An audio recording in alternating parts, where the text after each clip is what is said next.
আল্লাহ তাআলা ডাক দেয়া বলেন, হে কৃষ্ণারে যুবক ভাই মুরব্বী পর্দার আলের আম্মা জানেরা, এই আমার কৃষ্ণারির বান্দারা, তোমরা যে পশুটাকে জবাই করেছো, এই পশুটা জবাই করার ক্ষমতা তোমাদের নাই।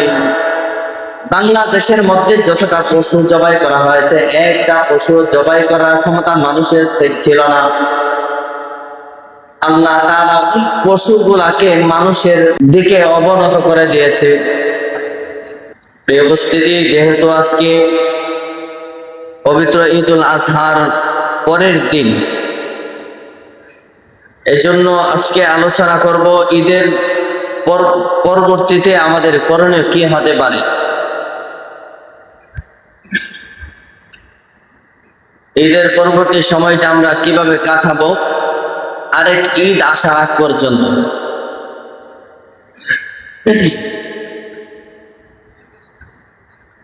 ঈদের পরবর্তী সময়টা আমরা কিভাবে কাটাবো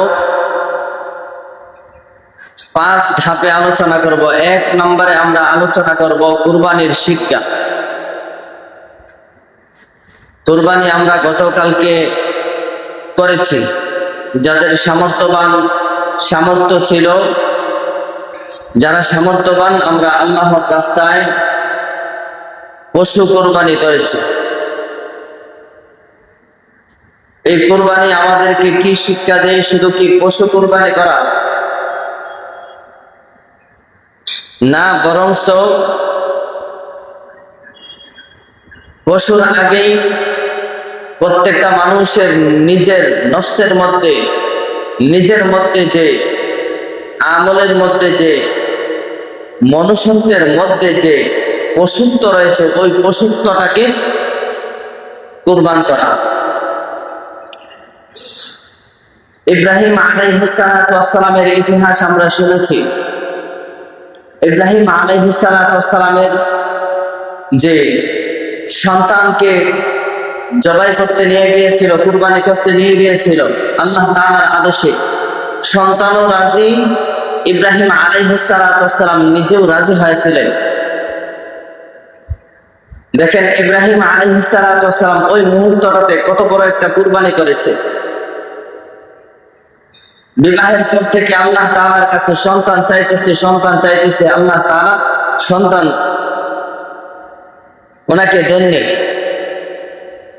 86 বছর বয়সে আল্লাহ তাআলার কাছে, প্রায় বৃদ্ধ বয়স, ওই সময় আল্লাহ তাআলার কাছে তিনি সন্তান চেয়েছে, আল্লাহ তাআলা কবুল করেছেন। আমাদের সমাজে আমরা যখন দেখি একটা লোক বিবাহের 10 বছর পরে একটা সন্তান আল্লাহ তাআলা দিয়েছে, ওই মানুষটা সন্তানের প্রতি প্রচুর পরিমাণে মহব্বত করে, সন্তানকে প্রচুর পরিমাণে দেখাশোনা করে, খেয়াল রাখে। আল্লাহ তাআলা ইব্রাহিম আলাইহিস সালাতু ওয়াস সালামকে প্রায় 86 বছর বয়সে সন্তান দিয়েছিলেন। ওই সন্তানটার প্রতি ইব্রাহিম নবীর টান, ভালোবাসা, মহব্বত কতটুকু থাকতে পারে? এই টান, মহব্বত, ভালোবাসা থাকার পরেও আল্লাহ তাআলা আদেশ যে তুমি তোমার সন্তানকে কুরবানি করো। ইব্রাহিম আলাইহিস সালাতু ওয়াস সালাম নিজের যে নফসের মধ্যে ছিল সন্তানের প্রতি ভালোবাসা, সন্তানের প্রতি আবেগ, এই আবেগকে কুরবানি করে তিনি তার সন্তানকে কুরবানি করার জন্য রেডি হয়ে গেলেন। আল্লাহ তাআলা কবুল করেছিলেন। এই হচ্ছে আমাদের জন্য শিক্ষা। আল্লাহ তাআলার জন্য যত প্রিয় বস্তুই হোক না কেন, আল্লাহ তাআলার জন্য কুরবানি দিয়ে সারাক্ষণ প্রস্তুত থাকা। আল্লাহ তাআলা আমাদের সবাইকে তৌফিক দান করেন। ইব্রাহিম আলাইহিস সালাতু ওয়াস সালাম যেভাবে আল্লাহর জন্য কুরবানি করতে রাজি হয়েছিলেন, আমরাও সেইভাবে যদি আমাদের সারা জীবন কুরবান করতে করতে যাইতে পারি, তাহলে আল্লাহ তাআলা আমাদেরকে কবুল করবে। এই কুরবানি থেকে আমাদের জন্য আরেকটা শিক্ষা হচ্ছে তাকওয়ার শিক্ষা।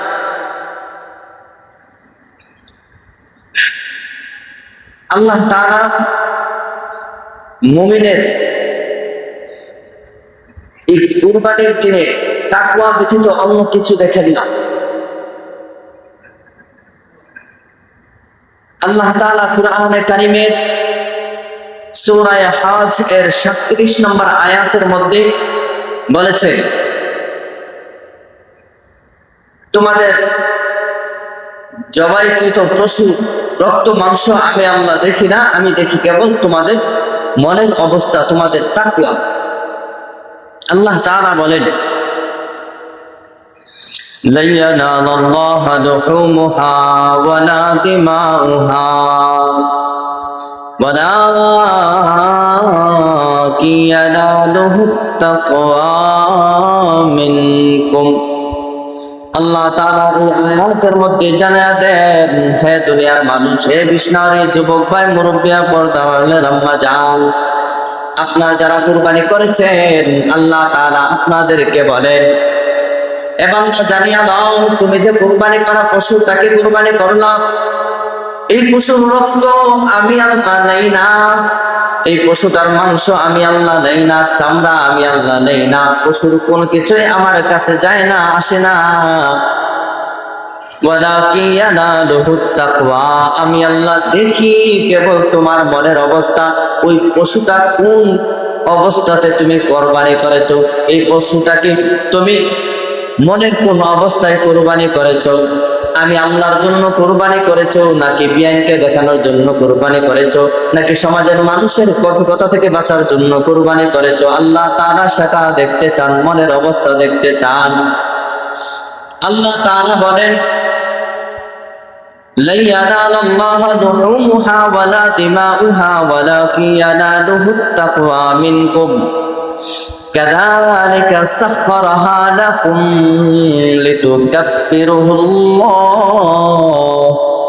লিতুকাব্বিরুল্লাহু আলা মা হাদাকুম।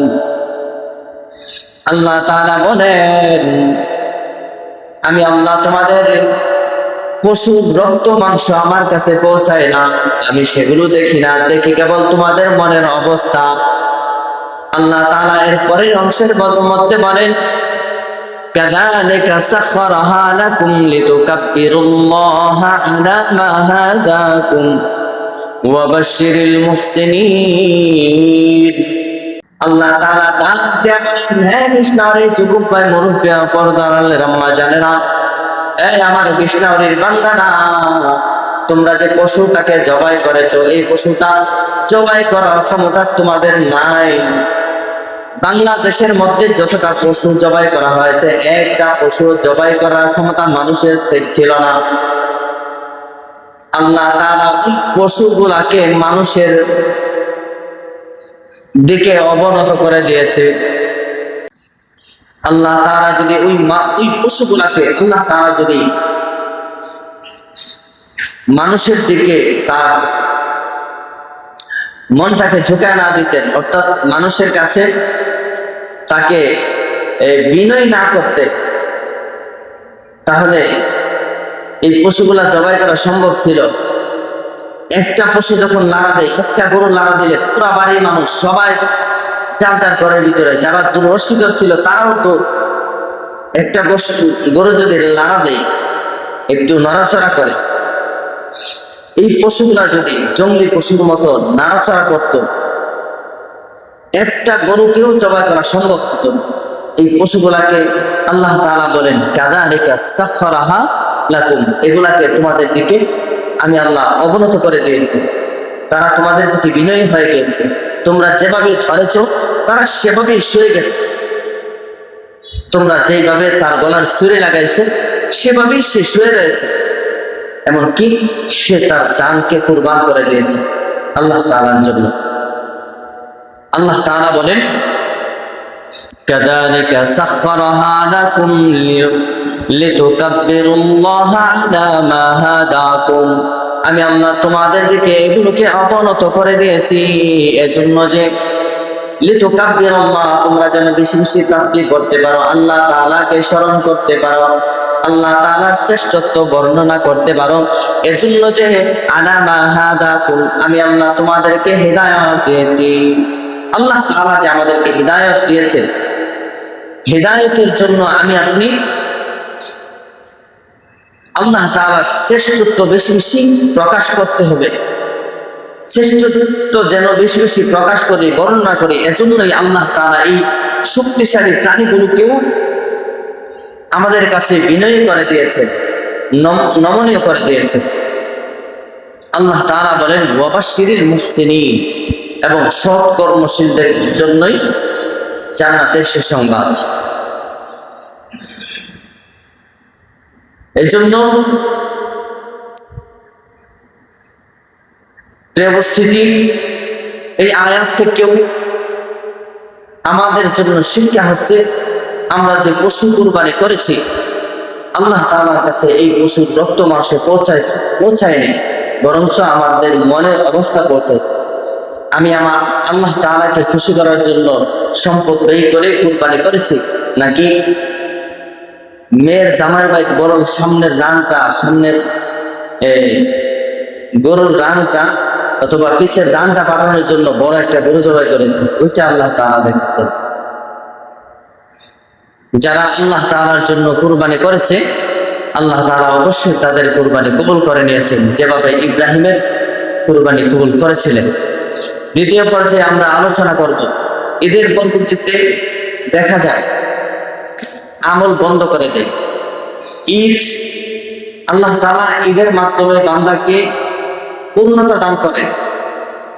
দীর্ঘ 1 মাস আমরা রমজান মাসে রোজা রাখার পরে আল্লাহ তাআলা দীর্ঘ 1 মাস আমাদেরকে কষ্ট করিয়েছেন, দিনের বেলা খাইতে দেয় নাই, দিনের বেলা আমাদেরকে কষ্ট করিয়েছেন। 1 মাস পরে যখন ঈদুল ফিতর আসছে, ওই দিনে আল্লাহ তাআলা বান্দাকে রমজান মাসের শেষ দিকে তো মাগফিরাত রেখেছে, আল্লাহ তাআলা ক্ষমা করে নাজাত রেখেছে। রমজান মাসের শেষ দিকে আল্লাহ তাআলা ক্ষমা করে ঈদের দিনে তাকে আল্লাহ তাআলা একেবারে পরিপূর্ণ ক্ষমা করে পূর্ণতায় পৌঁছে দিয়েছে। সুবহানাল্লাহ। তেমনি ভাবে আল্লাহ তাআলা জিলহজ মাসের প্রথম দশকের মধ্যেও বিভিন্ন আমল আমরা অনেকেই করেছি, যেমন জিলহজ মাসের প্রথম দশকের দিনের বেলা অনেকেই রোজা রেখেছেন, যে রোজা সম্পর্কে আল্লাহ নবী বলেছেন এক একটা রোজা 1 বছর রোজা রাখার সমান। সুবহানাল্লাহ। এক একটা রাত লাইলাতুল কদরের মতো গুরুত্বপূর্ণ। আমরা যারা ইবাদত করেছি, আমরা যারা রোজা রেখেছি, আল্লাহ তাআলা বলেন আমি আল্লাহ দীর্ঘ 10 দিন রোজা রাখার পরে এই ঈদ দিয়েছি তোমাদেরকে পূর্ণতা দান করার জন্য, আমলের পূর্ণতা এবং ক্ষমার পূর্ণতা। এ বলে কি আমরা ঈদ চলে গেছে বলে ঈদের আগে যে জিলহজ মাসের মধ্যে যে আমরা রোজা রাখতাম, মাঝে মধ্যে রোজা রেখেছি, এই রোজা ছেড়ে দিব? ছেড়ে দেওয়া যাবে না। রমজান মাসে যে আমরা রোজা রেখেছি, রমজান মাসের পরেও আমাদের প্রত্যেকের উচিত ছিল মাঝে মধ্যে রোজা রাখা। যেমন আল্লাহ রাসূল রমজান মাসের পরেও প্রত্যেক সপ্তাহে 2 দিন রোজা রাখতেন, সোমবার এবং বৃহস্পতিবার। আমাদের উচিত ছিল রমজান চলে যাওয়ার পরেও রমজানের আমলগুলোকে রাত্রে অতিরিক্ত নামাজ পড়া এবং মাঝে মধ্যে রোজা রেখে ওই আমলগুলোকে ধরে রাখা। তদ্রুপ জিলহজ মাসের প্রথম দশক চলে গেছে, আজকে প্রায় 11 তারিখ। এই জিলহজ মাসের প্রথম দশকের মধ্যে আমরা যারা রোজা রেখেছি বা রাখতে পারি নাই, রোজা রাখার অনেক গুরুত্ব ছিল, আমরা অনেকেই রেখেছি। এই আমলগুলোকে ধরে রাখবো। পরবর্তীতেও সারা বছর সপ্তাহে 2টা করে রোজা রাখার চেষ্টা করব। আল্লাহ তাআলা আমাদের সবাইকে তৌফিক দান করেন, সকলে বলেন আমিন। তৃতীয় নম্বরে আলোচনা করব কুরবানির পর আমাদের করণীয়। কুরবানির মাধ্যমে ত্যাগের শিক্ষা আমরা পেয়েছি। কি ত্যাগের শিক্ষা পেয়েছি? আল্লাহ তাআলার আদেশের সামনে নিজের ইচ্ছাকে ত্যাগ করা। আল্লাহ তাআলার আদেশ, যাদের সামর্থ্য হয়েছে তারা যেন কুরবানি করে, আল্লাহর রাস্তায় ব্যয় করে কুরবানি করে। এখন আমার ইচ্ছা হইতেছে কুরবানি করব না, আমার ইচ্ছা হইতেছে যদি কুরবানি করে আমার এখান থেকে 10 লক্ষ টাকা আমার হাতে আছে, 1 লক্ষ টাকা খরচ হয়ে যাবে। মানুষের মনের ইচ্ছা কুরবানি করব না, ওইখানে আমাকে আপনাকে ত্যাগ করতে হবে। এখানে আল্লাহ তাআলার আদেশ, আমাকে ত্যাগ করে কুরবানি করতে হবে। এটা হচ্ছে আল্লাহ তাআলার আদেশের সামনে আমাদের নিজেদের ইচ্ছাকে ত্যাগ করা এবং আমাদের পরিবারকে পরিজনদেরকে দ্বীনের পথে রাখা।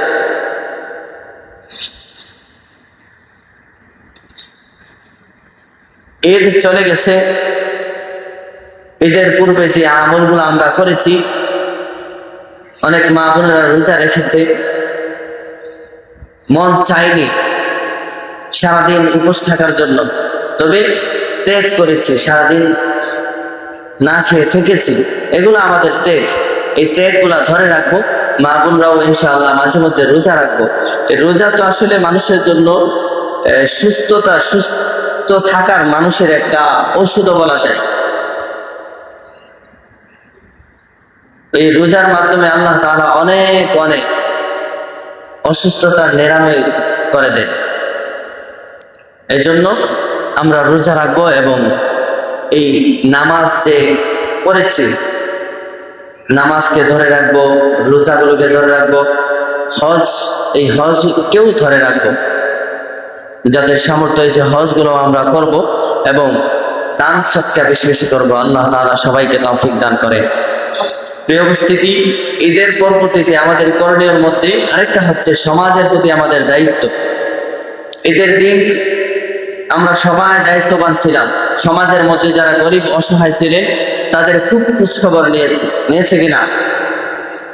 যারা কুরবানি দেয় নাই প্রত্যেকের বাসায় আমরা কুরবানি গোশত পাঠানোর চেষ্টা করেছি। এখন কুরবানি চলে গেছে, আরেক কুরবানি আসার আগ পর্যন্ত কোনো খোঁজখবর নেব না, ঠিক আছে না? বরঞ্চ প্রতিনিয়তই গরিব অসহায়দের খোঁজ খবর নিই। আমি যদি গরিব অসহায়দের খোঁজ খবর নিতে গিয়ে তাদের প্রতি দান করি, আমার পকেট থেকে, ধরেন না আমার পরিবারের জন্য আমি ইনকাম করেছি, গাড়ি চালিয়ে, অথবা আজকে আমার 500 টাকা পকেটের মধ্যে আসছে, একজন গরিবকে দেখতে গিয়ে আমি 100 টাকা খরচ করেছি। আমার ধরতে হবে এই 100 টাকা আল্লাহ তাআলা আমার দ্বারা ইনকাম করাইতেন না, এই গরিবের জন্য আমার দ্বারা করাইছে।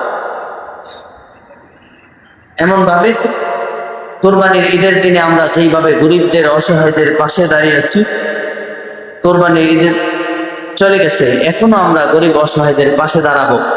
গরিব অসহায়রা কোরবানির দিন খাইছে কিনা ওইটা আমরা খোঁজখবর নিয়েছি, এখনো মাঝে মধ্যে খোঁজখবর নেব। যারা অসহায় আছে, যারা দরিদ্র আছে, তাদের ঘরের মধ্যে চুলার মধ্যে আগুন জ্বলতেছে কিনা, তারা খাবার পাইতেছে কিনা ঠিকঠাক মতো, এগুলো আমরা খোঁজখবর নেব। আল্লাহ তাআলা সবাইকে তৌফিক দান করেন, সকলে বলেন আমিন। ঈদের দিনে আমরা যেইভাবে আত্মীয়তার সম্পর্ক মজবুত করে রেখেছি, ঈদের পরবর্তীতেও আমাদেরকে এই আত্মীয়তার সম্পর্কগুলোকে মজবুত রাখতে হবে। ঈদের দিনে আমরা সব যারা কুরবানি দেই নাই প্রত্যেক আত্মীয়ের বাড়িতে গোশত পাঠানোর চেষ্টা করেছি। ঈদ চলে গেছে, এখনো আমরা এমনকি আরেক ঈদ আসার আগ পর্যন্ত প্রতিনিয়তই আমরা খোঁজখবর নেব যে তাদের কি অবস্থা। যদি এমন একেবারেই দুরবস্থা থাকে, যারা স্বাবলম্বী আছেন, একটা কাজের ব্যবস্থা করে দিবেন নিকট আত্মীয় যারা আছেন আত্মীয়দেরকে।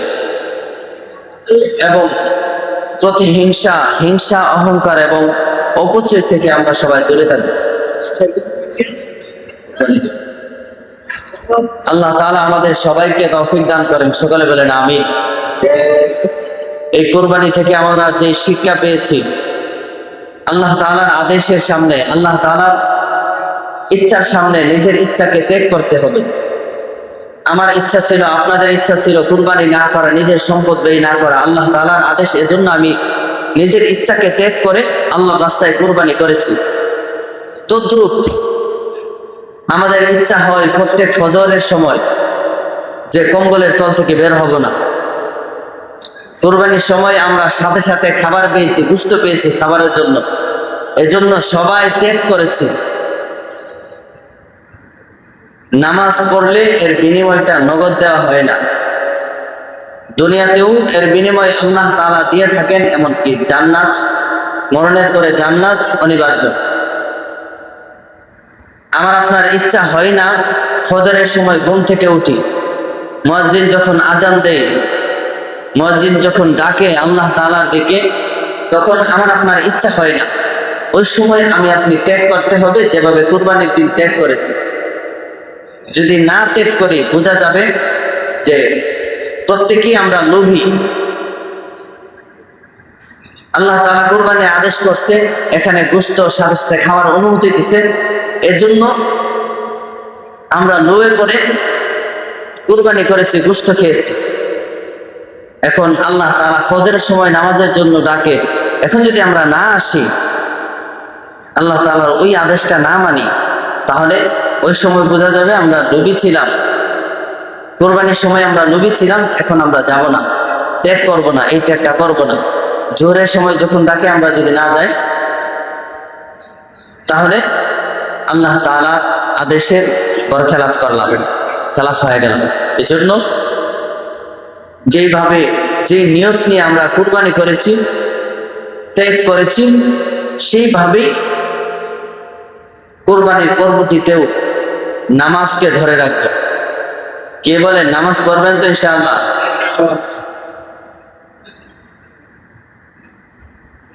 সবাই বলে না ইনশাআল্লাহ, সবাই বলে না। কি বলেন নামাজ পড়বেন তো, নাকি সৌদি আরবের মতো ইনশাআল্লাহ বলতেছেন? সৌদি আরবের লোক কোনো কথা কোনো ওয়াদা করলে ইনশাআল্লাহ ইনশাআল্লাহ ইনশাআল্লাহ পরে গে নাই। আমি নিজে যাই নাই, শুনছি আর কি, এই আর কি। তো নামাজ পড়ার চেষ্টা করবেন। জিলহজ মাসের প্রথম দশকের মধ্যে যেমন গুরুত্বের সাথে আমরা নামাজ পড়েছি, এই প্রথম দশকের পরেও আমরা নামাজ পড়ার চেষ্টা করব, মাঝে মধ্যে রোজা রাখবো এবং আল্লাহর জন্য নিজের স্বার্থকে, নিজের ইচ্ছাকে ত্যাগ করব। আল্লাহ তাআলা আমাদের সবাইকে তৌফিক দান করেন, সকলে বলেন আমিন। পরিশেষে আরেকটা কথা আমি আমার যুবক ভাইদেরকে বলবো, বর্তমান সময়ে যুবকদের অবস্থা, যুবকদের দিকে তাকাইলে মনে হয় যে আল্লাহ তাআলার আযাব দুনিয়াতে আসতে বেশি দেরি নাই। কিভাবে? এক নম্বরে মোবাইলের অপব্যবহার, দুই নম্বরে অশ্লীলতা এবং গুনাহের চলাচলে। গোপনে তো গুনাহ করেই, এমনকি প্রকাশ্যে এমন এমন গুনাহ করে যে গুনাহের দ্বারা এই যুবক তার দুনিয়াও শেষ করতেছে, আখিরাতও শেষ করতেছে। দুনিয়া কিভাবে শেষ করতেছে? দুনিয়াতে তার জীবনে কোনো সফলতা নাই। মোবাইলের যে গোপন গুনাহগুলো আছে, ওই গুনাহের কারণে দুনিয়াতে তার কোনো সফলতা নাই, কোনো কাজের ক্ষেত্রে তার কোনো সফলতা পাবে না, এমনকি শক্তি দিয়েও কোনো কাজ করতে পারবে না।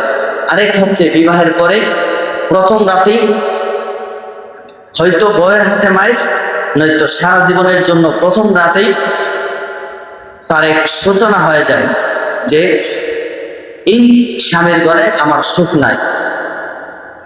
আমি এক যুবক ভাইয়ের সাথে কথা বলছিলাম, আমার ভাইজানে বলছিল যে হুজুর ফ্রি মাইন্ডে বলি, সমাজের এমন একটা অবস্থা হয়ে গেছে, আমি কিভাবে বলবো বলার ভাষা পাইতেছে না। প্রতিদিন 2-4 বার এমন ধরনের গুনাহ করে থাকে ছেলেরা। আমি তো মনে মনে ভাবি, এমন যদি করে যে সে সোজা হয়ে হাঁটে কিভাবে? এরপরেও আল্লাহ তাআলা সুস্থ রাখছে, আযাব দেন নাই। এই জন্য সমস্ত প্রকারের মোবাইলের গুনাহ থেকে আমরা বাঁচিয়ে থাকবো। আল্লাহ তাআলা আমাদের সবাইকে তৌফিক দান করেন, সকলে বলেন আমিন। এবং সময়কে কদর করব, সময়কে কদর করতে পারলে আমি আপনি সফল হতে পারবো। পরিশেষে আরেকটা কথা বলবো, ইমাম সাহেবের যথাযথ সম্মান সম্পর্কে।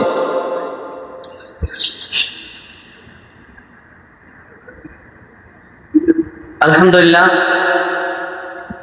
এখন যে কথাগুলো বলবো অনেকে আবার মনে করেন না যে আমার সাথে এমন আচরণ হয়েছে, এমনটা হয় নাই। তবে আমি যতদিনে থাকি, এরপরে যদি আরেকজন আসে, এরপরে আরেকজন আসে, সবার ক্ষেত্রে ইমাম সাহেবকে ইমামের যথাযথ সম্মান করবেন। একজন ইমাম ভিন্ন এলাকা থেকে আপনাদের এলাকায় যদি আসে, উনি আপনাদের এলাকার জন্য হুজুর নাকি আপনাদের মোল্লা? মোল্লা বলা যায়। বাজারে বিভিন্ন জায়গাতে আমাকেও কেউ না কেউ ডাকছে, বলতে বাজারে মানুষের সামনে এই মোল্লা কয় যান। আচ্ছা, এই কথাটা কতটুকু বলতে মানানসই হয়? আমি ওর এলাকার হুজুর, ওর সন্তানের হুজুর, এমনকি ওনারও হুজুর। উনি মানুষের সামনে যদি বলতে গাড়ি ঘোড়ার ড্রাইভার ডিভার অনেক বাজারের মধ্যে সবার সামনে এই মোল্লা কয়ে যেতেছে বা কই থেকে এসছে, কেমন লাগে? এই জন্য যিনি হুজুর তাকে হুজুরের মতো করে সম্মান করলে ভালো হয়, এমনকি নিজেরও সম্মান থাকে। আল্লাহ তাআলা সঠিক বুঝ দান করে। আরেকটা কথা হচ্ছে, প্রত্যেকটা এলাকার মধ্যেই মসজিদ আছে, মসজিদের মধ্যে ইমাম সাহেব আছে। এখন ইমাম সাহেবকে আমরা কেন রাখি? নামাজ পড়ানোর জন্য। নামাজ পড়ানোর কারণে উনি যে আমাদের এলাকার মধ্যে আছে, আমাদের সন্তানদেরকে পড়ায়, নামাজ পড়ায়, এর কারণে আমরা 8-10,000 টাকা বেতন দিয়ে থাকি অথবা হাদিয়া দিয়ে থাকি। তো 8-10,000 টাকা হাদিয়া দেই, এর ফলে কি আমি আপনি কখনো মনে করতে পারবো হুজুর আমাদের এলাকার কর্মচারী? কে বলেন? বলতে পারবো? অথবা আমাদের এলাকার চাকর? বলতে পারবো? হ্যাঁ, ইমাম সাহেব 10,000 টাকা নিয়ে মসজিদের মধ্যে থাকে, নামাজের জন্য রাখছে। উনি আজানও চালায়, মসজিদও পরিষ্কার করে, ওইটা ওনার দায়িত্ব না, তবুও উনি করেন। এটা হচ্ছে আমাদের প্রতি ইহসান করতেছে। তার মানে এমনটা নয় যে ওনাকে আমরা চাকর হিসেবে রাখছি। উনি যদি এই ইমামতি বাদ দিয়ে অন্য আরেকটা কাজ করে, সাধারণত একটা অটোই চালায়, 20-25,000 টাকা ইনকাম করতে পারবে না? রিল্যাক্সে পারবে। এরপরে উনি কেন পড়ে থাকে? যে আল্লাহ তাআলা শত মানুষের মধ্যে ওনাকে কোরআনের ইলম দিছে, ওনাকে দায়িত্ববোধতা দিছে, দায়িত্ব দিছে। আল্লাহ তাআলা ওনাকে একটা সমাজের জন্য পাঠাইছে, দ্বীনের বাণী শোনানোর জন্য। এজন্য অল্প টাকা হলেও এটার মধ্যে আল্লাহ তাআলা বরকত দেন এবং তিনিও পড়ে থাকেন। এজন্য যথাযথ সম্মান করবে, যেইভাবে কথা বললে ওনার সম্মান থাকবে, যেভাবে আচরণ করলে ওনার সম্মান থাকবে, ওইভাবে বলার চেষ্টা করবো। আল্লাহ তাআলা আমাদের সবাইকে তৌফিক দান করেন। সকলে বলেন আমিন।